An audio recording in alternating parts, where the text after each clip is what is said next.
Hello, today in Retrologando we are going to review the figure, the work of the father of current Spanish theater, the undisputed and indisputable master, Antonio Bueno Vallejo.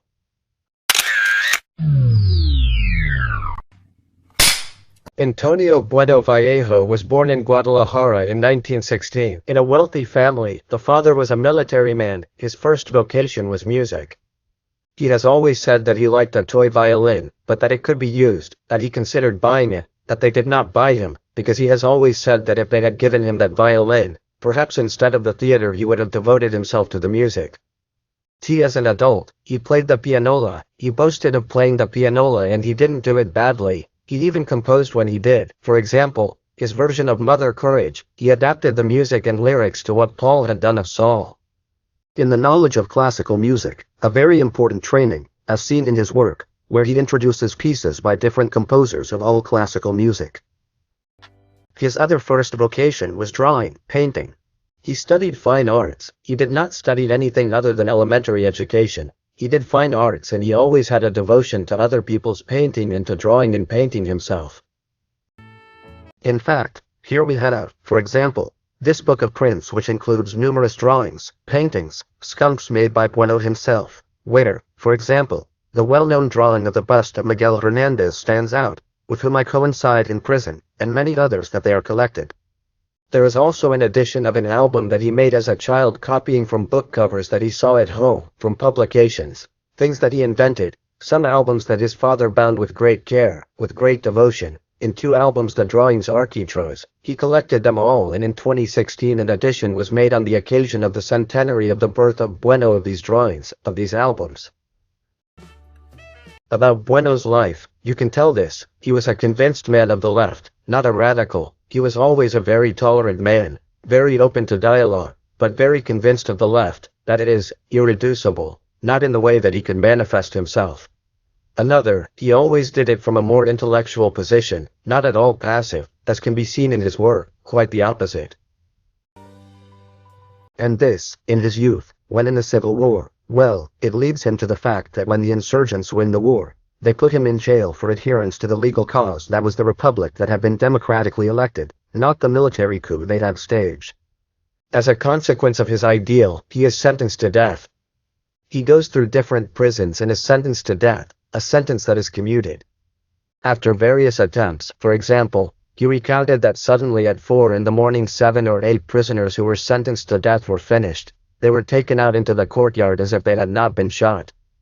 The soldiers were put there with charges at the end and again to the cell, to scare them, for the simple fact of having them scared. Their sentences were partly commuted due to the death of Miguel Hernandez, with which a newspaper in prison agreed, and such. Josefina, Miguel Hernandez's wife, was negotiating the release of Miguel Hernandez. Miguel Hernandez dies in prison, and to a certain extent that work that Josefina had done, because to a certain extent it benefits Bueno himself, who is released from jail, and Bueno begins to look for his wife. So that red man who was in jail, who was thus sentenced to death, it turns out that in 1949 he won the Lope de Vega Prize and Bueno Vallejo began to be known. The Bueno Vallejo playwright, the innovator Bueno Vallejo. The current theater begins in Bueno Vallejo. Well, Vallejo begins to touch on a series of issues, to treat theater in a way, not only as a conventional Italian stage that does not move, it is a play in 3 acts with a sofa, a lamp, a chair and a coat rack, and that they have 14 characters, but rather he innovates, he changes, he shows things that were not shown on stage. For example, the famous fights at Estero de las Escaleras had not been seen. Even when they did, people started to applaud and applaud. They had to repeat them. They had to make a beat of the anger in the middle of the work that people liked. See something new. Well, in general we could say that he has always traveled the paths of tragedy. Tragedy in the modern sense of the conception does not speak of ethereal gods that are causing the bad situations that happen to him, the pazzo that happens to the tragic protagonist, but rather the consequences of his actions and his ethics is what it translates into the circumstances that happen to the tragic hero. In this sense, Bueno always opted for a tragedy with an open ending, with a hopeful ending, according to the Hurons, with the 3rd part of the surviving trilogy of Aeschylus. In other words, it was not a tragedy with a fatal destiny, which necessarily ended in a negative way, but rather it left a door open for redemption, a possibility of improvement.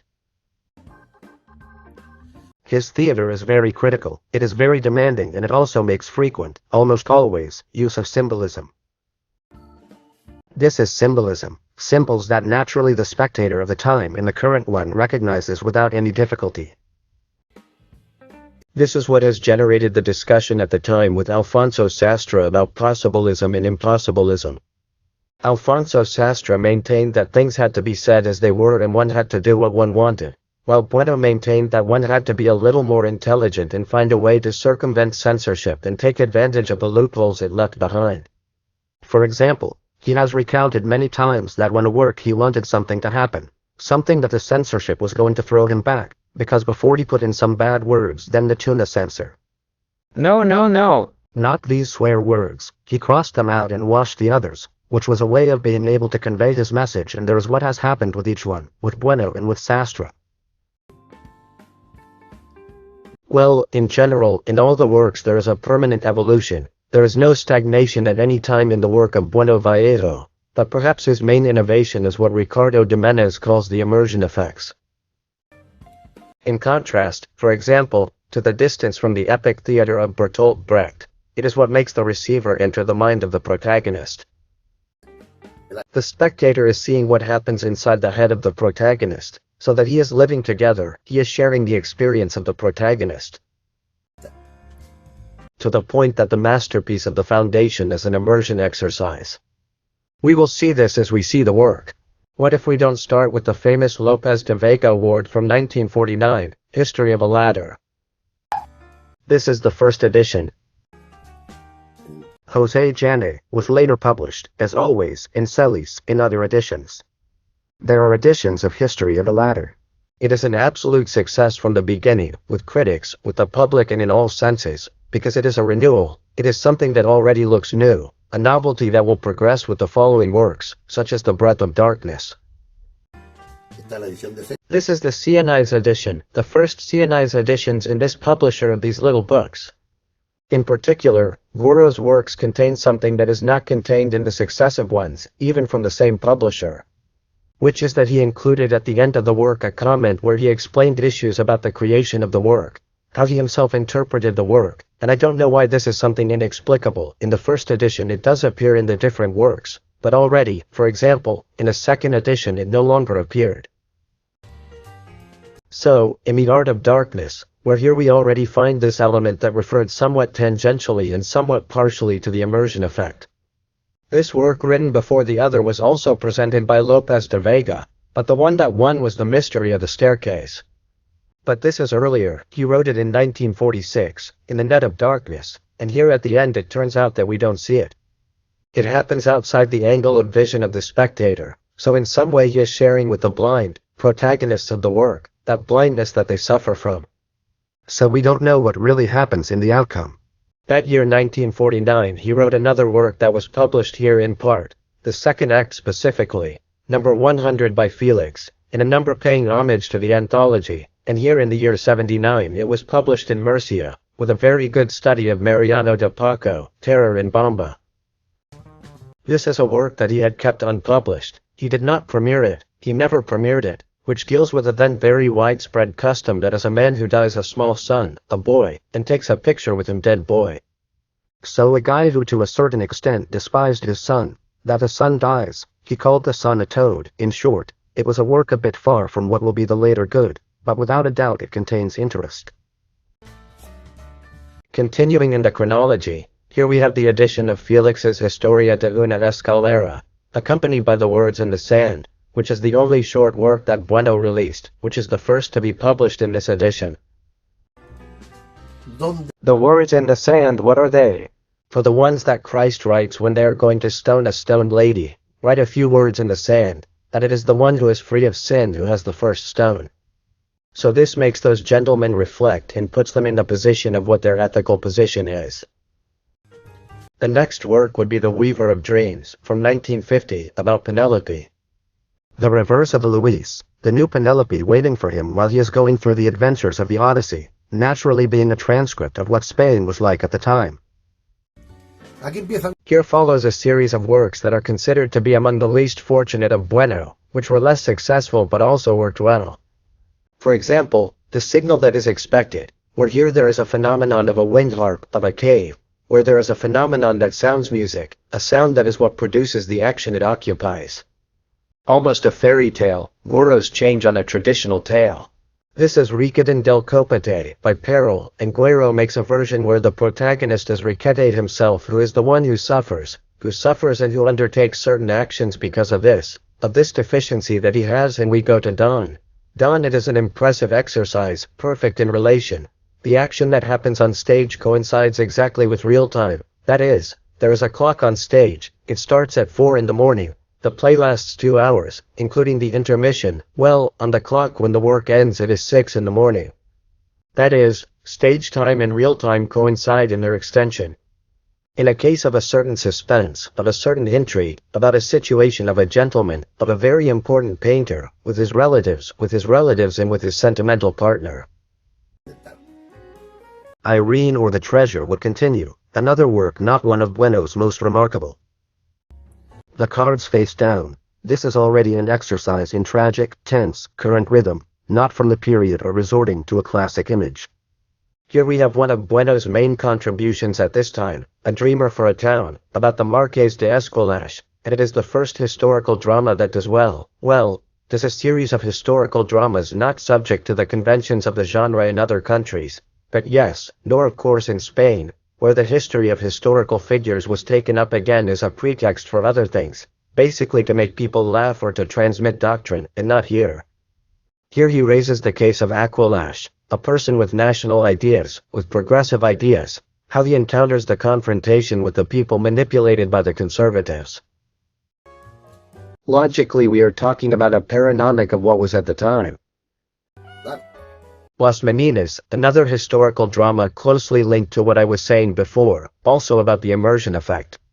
Here Velázquez, the protagonist, the painter Velázquez, to whom he will later dedicate an essay that we will look at later, is about the execution of Las Meninas, the famous painting of Las Meninas, from the year 61. The year 62, the concert of San Ovidio. Here the immersion effects are already evident. Here is another blind man. There is a gentleman, a certain Valendel, who decides, little less than to buy some blind men to dress them in smiling things, with cones on their heads, and to play a very bad concert. And that people laugh at it, it's like a thing to make people laugh. And one of the blind is revealed. So in the final scene, or almost at the end, because afterwards there is a prologue, the blind man breaks the lamp, the lantern that illuminates the scene, and this scene, which is the one that ends the culmination of the work, the viewer does not see. Because there is neither the spectator nor the seer who faces the blind man, because he is in the dark, immersed in the whole scene, which is where the blind man always lives. And here we find an unusual case in the year 53, in Teatro magazine and in this book edition of Aventura Logris. Aventura Logris is a good work of a somewhat strange nature, with characters fleeing somewhere from a dictatorship and arriving at a refuge. It turns out that they all dream the same thing. They have a collective dream shared by all. Well, this first version ago, the year 58, as I said, it was made known, and the work did not finish working. But he was convinced by that idea, he took it up again, redid it, so it is the only one we know of that has two versions, because in the year 1963 he released the definitive version. He also published it, where there are very substantial changes, especially in certain moments of the end, especially in the second and last part, since there are some changes that also allow us to see and appreciate the way of describing, of working on the fly. Today is a party, a realistic tragedy on a rooftop, where frustration after frustration is faced against the illusions that reality throws down in a tragedy in the same vein similar to that of Story of a Ladder, of Popular People, of New People of Building, and we arrive at the skylight, year 67, where here there is already a real confrontation between winners and losers, that is to say, here there are two brothers, the parents already older and two brothers, one who is with the winners and another who he is with the defeated. There is a confrontation that is resolved in the way it is resolved that we are not going to tell here because naturally it is not the place. Between one and the other we find the double story of Dr. Bami, a story about torture, about a torturer, which, although set in a foreign country, turns out to be the only work that Bueno was censored. The go-ahead was not given the opportunity to release it until after Franco died, so he had to keep it there, sleeping the right sleep in a drawer. Myth. This is an opera libretto. This was some kind of commission that a certain composer made for him. Hey, if you write me an opera libretto, I'll do the music. They wrote the script. It's a story about Don Quixote, the myth of Don Quixote, and Don Quixote in this case, instead of facing other knights, the element, shall we say, of the conflict, are aliens. What Don Quixote believes is the extraterrestrial, and from there all this pile is assembled. There is another work that I do not have here. Prior to all this, it is his Good Vallejo de Joe, unpublished, 3 works in principle. As his evolution progressed, Everyone's Blood, Victorina, another Salmon Trial, which is a work short, and a third that he publishes in his complete works called A Strange Harmony that takes place in the Bohemian Tavern in Barcelona, where the people there improvised, sang, told jokes. That is, they went out on stage and the people chattered with applause, with booing, the corresponding performance. He went there once and was impressed by a certain either. Randalbert always told this either. Randalbert, and then a very fashionable actor, Alberto Closes, asks him for an original work for him, but one that was set in Barcelona. And then Bueno writes A Strange Harmony. In the words of Bueno, he has told this and he has told me many times. I told him, but hey Antonio, why not this? I told him, don't look, something's wrong. He promised to release it if I wrote it. I wrote it and gave him the copy. And he returned the promise, but not the copy. That is to say, he did not want to mount it, but the copy he kept. Consequently, well, he did not consider this play very accurate. Suddenly, every now and then, people came to him. Companies came to his house with a photocopy of the script to ask his permission to perform it. And he consistently denied it. For this reason, because some copies of that work were already circulating, I decided to include it in the complete works. If not, I wouldn't be. But it is a work that, apart from the anecdote, has no more importance. Something that it does have is El Sueño de la Razón, the Dream of Reason, whose protagonist is Goya, Francisco de Goya the illusionary, deaf. When he appears on stage, we find that the characters who share the scene with him suddenly begin to cluck like chickens, like what Goya imagines he is hearing from the interlocutors in front of him. It is a very important work, with a lot of weight, both in the historical sense and in the sense of the transposition to the time of Spain at that time. The Arrival of the Gods continues. This work that is in this first act edition, in this first act number is the first edition, and we arrive at the key work of the Teatro de Bueno, without stopping too long, which is the foundation. The foundation, which is an anticipant, is the extreme case of the history of investment defects, in the sense that we, as viewers or as readers, are witnessing the entire process of what a character thinks. We are in the mind of a character who he believes that he is in a very happy foundation, that he is very happy there, eating very well, being treated wonderfully, and suddenly it starts to happen. Changes take place. Things happen for which it is not clear why, and things are going worse until we discover that these people are not in any foundation, nor are they so happy. These people are in jail and are sentenced to death. This gentleman, with the fear that the proximity of death produces in him, well, he invents, idealizes this circumstance. He has a dead colleague there, who he says is sick and has died for a number of days, and they do not say so to be able to eat the ration that they gave as it was per person, because if they gave 6 and for the 5 that were left they would eat the proportional part of the other, and to be able to maintain themselves a little better. It is a very strong work. It is a work of a hard character, of a deep, very serious criticism. It is from the year 74. We are already talking about the end of the Franco regime, and, of course, as a technical spectacle it is a marvel. He had already written another play that he didn't finish, called They're Watching Us, where gradually the characters were stripped naked. The scene was stripped naked and they went backwards. They were completing themselves through what was stage reality, not what the characters thought. The culmination of this is the foundation.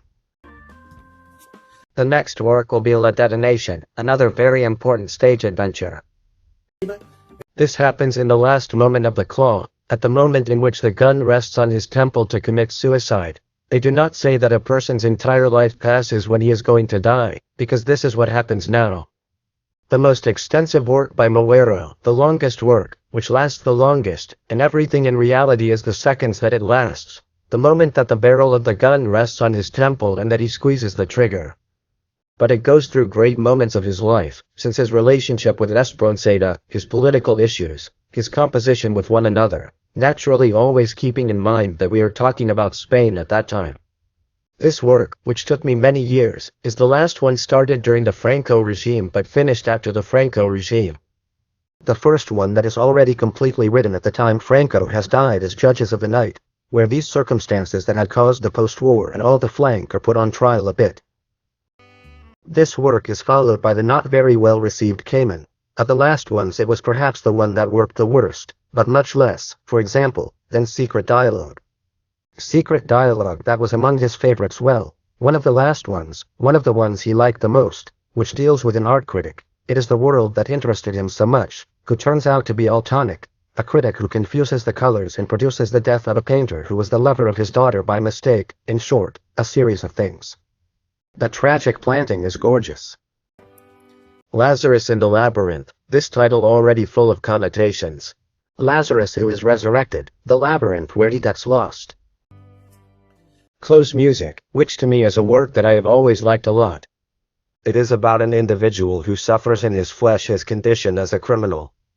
He gives all this with a story with a front neighbor, which is where the nearby music to which the title alludes comes from. We are always talking about works that are at the highest level, so even if I pass them over like this, it may seem that it is a common contempt and it is not. They are all wonderful. What happens is that there are some more remarkable than others. Traps of Chance is the penultimate work he wrote. This is a work about how chance can influence a person's life and condition the rest of their existence from childhood. We come to the last one he published while he was alive, Mission El Pueblo Desierta. This is a review of an acquaintance, from when in the war, what is done with works of art. There are those in the museum who want to rescue them, they want to take them to another place. There are those who want to seize them. There are those who say no, no, no, the opponents are coming, we are going to destroy them so that they cannot benefit from them, and that's about it. Michoacán, town of Sierra. So far the work of creation of good in the field of theater.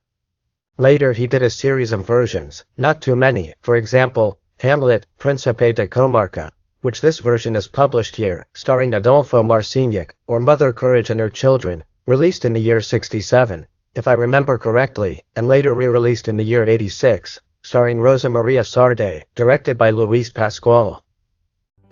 He also has El Pato Silvestre de Ips, which we published in Comet magazine, his version of the Mallard.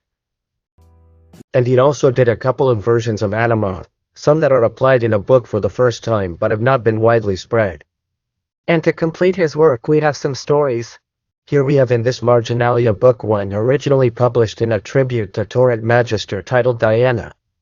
Well, about a singer. Here come the marginal works. What Bueno considers to be the less Burian works from within Bueno.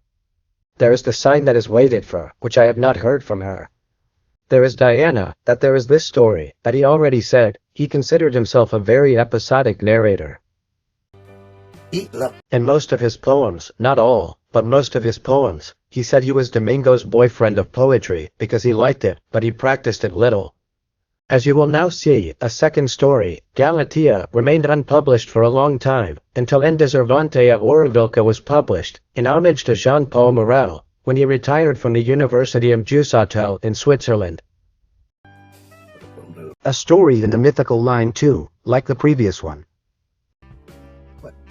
And his poetry was gathered in this book Tentativus Poeticus, a book that I had the privilege of editing, prologuing, and annotating, and there is all the complete poetry of Bueno Vallejo, from the most initial poems to the late 90s. And to complete, some of his essays, his first publication was not for theater, it was a book about the engraver Gustavo Dore. Later he published, for example, this book in Alianza, Tres Maestros before the public. These three masters before the public are Banyunclin, Velázquez and Garcia Lorca. Here we have Denise standing in the air, a study on Banyunclin. We have El Espejo de los Femines about Velázquez, and we have Garcia Lorca in front of the grotesque, where this happens. And here we have this book, The Future of Theater and Other Essays. This is a compilation of different texts. For example, there is a famous article that he published in Noger's Encyclopedia of Scenic Art. Since each chapter, comedy, lighting, made him an authority on the subject, and tragedy is written by him. Well, the tragedy chapter is written well. He explained in that article his theory of tragedy applying to other authors but especially his own, and it is collected in this little book along with other essays. Well, the father of theater left me. Current Spanish, I will not dare to say it the absolute master, as it cannot be otherwise. We refer to his works, which are of the greatest interest and most current. And nothing, so we leave it here. If you like it, then hit the like, right? You can subscribe and continue watching the videos that we are going to gradually upload on our channel. See you soon.